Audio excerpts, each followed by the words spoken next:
My name is Tatiana and welcome to the 2011 Hospitality Human Resources Workshop.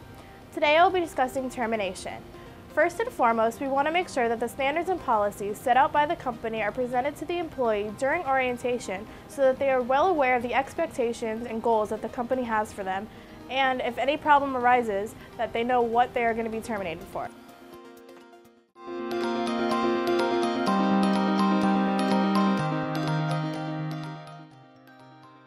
There are two types of termination.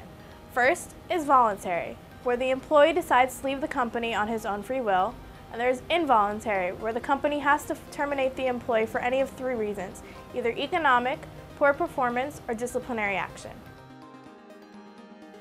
Economic reasons are when the economy is in a downward trend and the company must terminate multiple employees at once. Poor performance is when an employee is underperforming and has been given multiple chances to improve his or her performance and has not done so, and therefore must be terminated.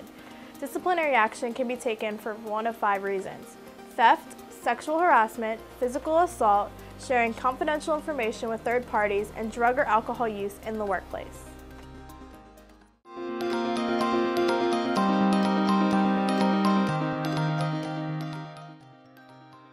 There are three types of lawsuits that an employee can file against a company if they feel like they have been wrongfully terminated. The first is defamation. Defamation is the slandering of the character or name of a person. This can be prevented by giving information only on a need-to-know basis to employees. Also, if a company calls for a reference check on a former employee, only give them information pertinent to their job status and not to why they were fired. The second type of lawsuit that can be filed is for emotional distress. Emotional distress occurs in the manner in which the employee was terminated. This means that the employee felt that he or she was humiliated during the termination process or a hostile environment was created before termination. The third type of lawsuit that can be filed is for wrongful dismissal or wrongful termination. This means that the employee was terminated under a protected class. The five protected classes are race, religion, color, gender, and national origin.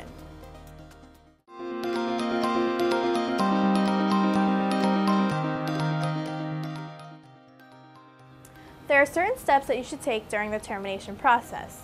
First, be sure to gather all pertinent information regarding the employee's termination. This involves gathering information from all other employees and all parties involved, as well as from the employee themselves. Second, you should also gather information regarding past performance evaluations and attempts to improve the employee's performance. Next comes termination day.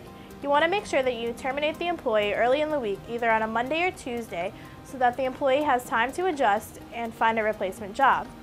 You also want to make sure that you terminate the employee in either a conference room or a room with more than one exit, so that if the employee becomes violent, you can escape quickly. Have a witness present. This is very important. You also want to make sure that you give them all information regarding their termination so that they know what they did wrong and why they are being terminated. Lastly, allow the employee to gain their composure and leave the room before they do. The termination process is never easy and is difficult for all parties involved.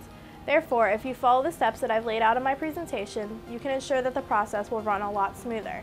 My name is Tatiana. Thank you for coming to this workshop and have a wonderful day.